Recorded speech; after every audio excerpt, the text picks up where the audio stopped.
there's like a sense that I can get wherever I was when that happened. And then that second time, like I did all that. I went in the car and I went this, and it's all like me, I did that. But it's just,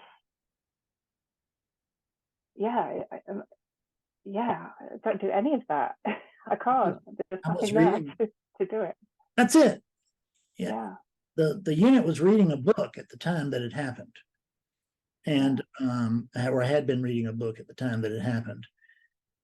And during the experience with Les, it had some pretty good duration. And I went and looked at that book. And every time I looked at that book and opened it, I could just see it. And it was just so clear until it wasn't. And then it was like, oh, what happened to my clarity? What happened to my awakening? And it's never our awakening. It's always the awakening, again, of clarity to itself. And this human beings want to graduate. We just want to get on with it. So, okay. So I had my enlightenment experience, and now I'm going to go climb out Mount Everest or swim the Amazon or some other new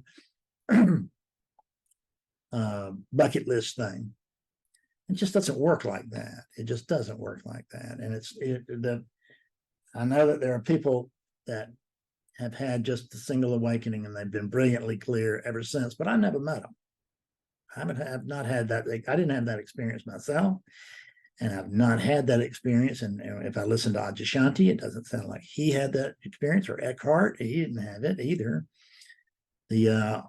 For everybody, there's clearing.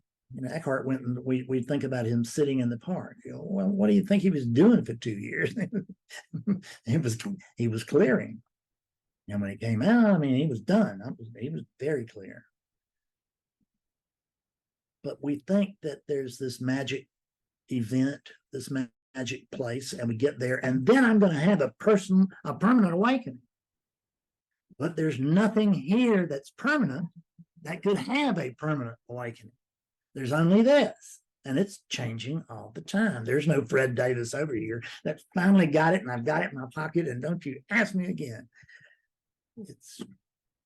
So I'm preaching to the choir for most in here, but the funny thing is that, the choir appreciates being taught, because we come back to the well, because coming back to the well on a regular basis prevents us from getting thirsty. And the old approach is, I'm thirsty and I'm going to go find me a well, and I'm going to and I'm going to drink my fill and I'll be okay. But it doesn't work like that. It's there's no permanent connection to the well, and there's really no such thing as a connection, because there's only one. So you can't lose what you are. But we think we hear that, and we think, well, oh yeah, that's really wise. But it's so profound. We cannot lose what we are. This is this consciousness that we're experiencing right in this moment in this room. This consciousness, the consciousness that's teaching, the consciousness that's listening, it's all the same consciousness. And this is the level of consciousness. It doesn't get to be higher levels of consciousness. There simply gets to become greater and greater clarity. But that's not consciousness getting bigger and bigger and smarter and smarter. It's the diminution of the character.